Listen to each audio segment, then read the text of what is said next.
Hi, I'm Carol Lott from the Midtown office. I'm the broker there, and I'm here to discuss with you personal safety.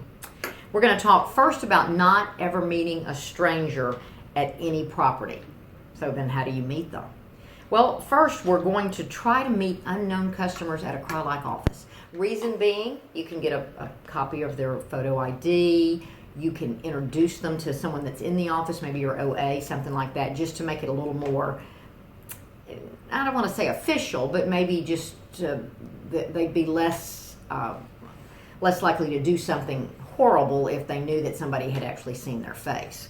When I said a while ago about making a copy of the photo ID, if you're going to do that with one, you need to do it with all. You can't just pick and choose who you're going to set standards or set a certain practice with. You have to do it with everyone.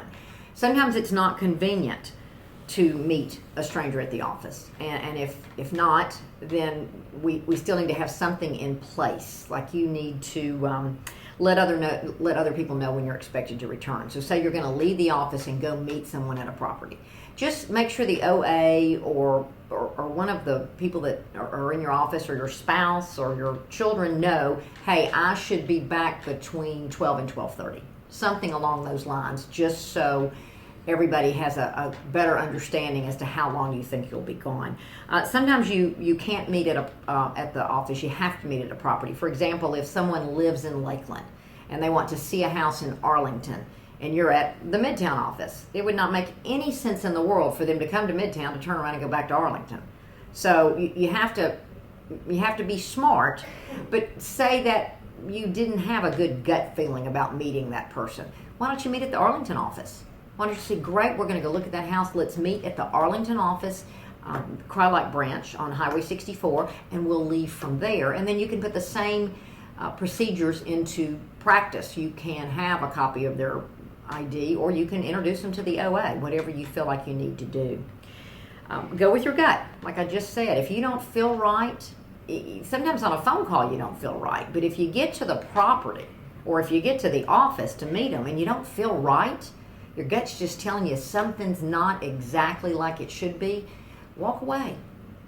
I've shown a house before, so has Amanda. Most of you know that Amanda's my business partner. For those of you that don't, she's my daughter, and she's been my partner for about 11 years now. But she showed a house one time, and she got there, and it was a small 3-bedroom, 1-bath house, and there were like 4 cars of people that showed up and just started piling out like a clown car. And she was like, yeah, I don't feel good about this at all.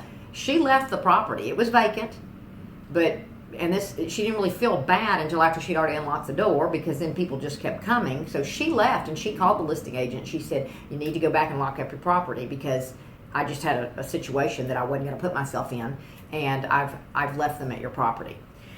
You don't want to do that if you don't have to do that, of course, but her gut was just telling her she didn't need to be there. Reschedule if you need to. Say they work downtown and they want to see this house in Arlington. Well, try to reschedule to where they can stop at the office in Midtown, if that's the office you're with, and then y'all can go to Arlington. Just try to make it convenient, but try to make it make sense logistically. Another good idea is to leave a copy of your itinerary. Say you're going to show 5 houses. Well, go ahead and list the 5 houses and about what time you're going to show those houses. And leave it with the OA, or leave it with your spouse or your business partner, or just someone in the office, so that they've got some kind of general idea as to where you're going to be and when. Your OA can help, so just reach out to that OA. You might go to your OA and say, listen, I'm about to meet somebody here at the office. I've never met them before. I need you to introduce yourself and shake their hand and make sure y'all make eye contact. I'm going to make eye contact with them, and that way we'll see if we all feel warm and fuzzy after the interaction. Also, as far as the itinerary goes, NAR actually has a form that is a showing itinerary. So you could go on realtor.com and find that if you wanted to. Otherwise, just write it down on a sticky note or a sheet of paper, or print out the MLS sheets and give it to whomever you're going to give it to, so that they will know your whereabouts.